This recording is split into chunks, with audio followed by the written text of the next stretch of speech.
Saúdos, familias! Hoxe vos explicar todo o que hai que saber para que o traer os gatiños á clínica ou en xeral de viaxe pois lle resulte o máis agradable posible.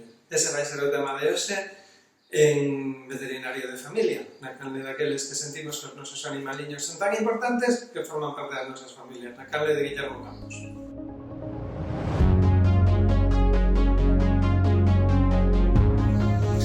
Pois mirade, o primeiro é que temos que ter unhas cuantas cousas. A primeira, un transportín que debe ser deste tipo que se pode desmontar, porque despois na clínica o adecuado é que, o adecuado é que o podamos abrir,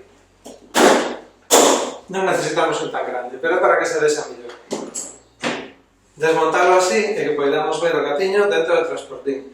O transportín, pois, teña que ir agradable. Poñerlle unha toalliña, se é unha mantiña súa que xa teña as súas feromonas estupendo, e podemos poñer, pois, por exemplo, unha latiña de comida, xoguetes, e ademais, isto convén facelo habitualmente en casa, para que o gatiño asocie o transportín con un refuxio agradable e seguro.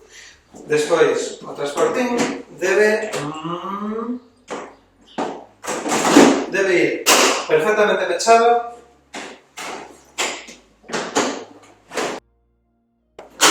sí. E recordar que os gatiños teñen medo ao que non conocen. Entón, se lle achegan pois persoas, animais ou simplemente estímulos que descoñecen, pois podenos asustar. Entón, convén, pois cando veñamos no coche, pois vir de maneira tranquila, non poñer música alta. Tranquilo, mantén la calma.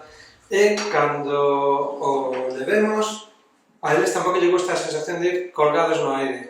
Pois collelo con unha man por debaixo para que teña a sensación de ir máis estables. De poñer sempre o transportín estable e poñerlo sempre en lugares altos. Porque no chan eles sintense moi vulnerables e pasan medo.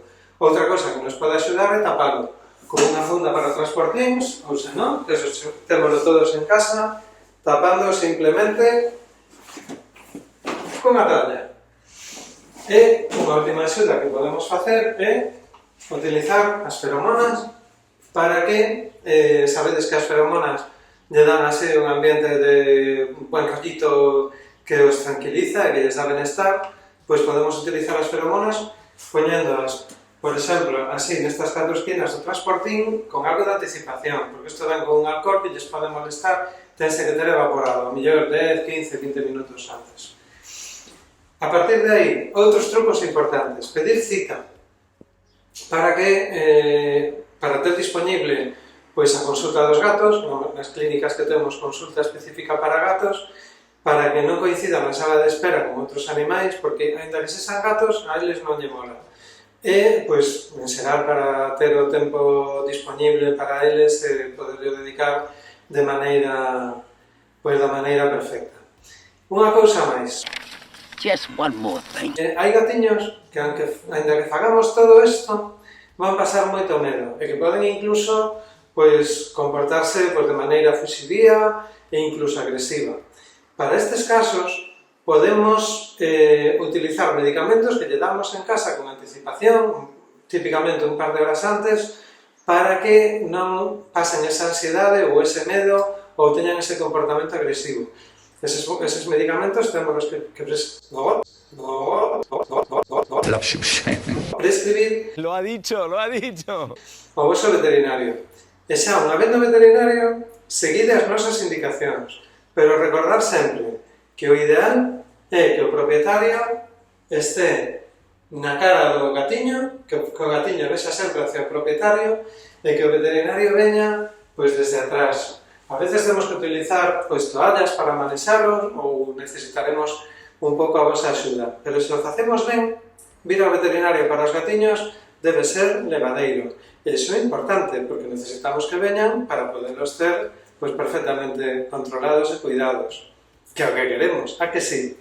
Ok. Pois, se tedes máis dúbidas sobre este tema, preguntarnos na caixa de comentarios. Se vos gustou, darnos un like, que sabedes que vos agradecemos moito. E se sabedes de persoas que teñen gatiños aos que estes consellos lle poden vir ben, pois invitámosvos a compartir este vídeo. Pois nada máis por hoxe. Ata o próximo vídeo, que esperamos que vos sexa igual de práctico. Piquiños, chao!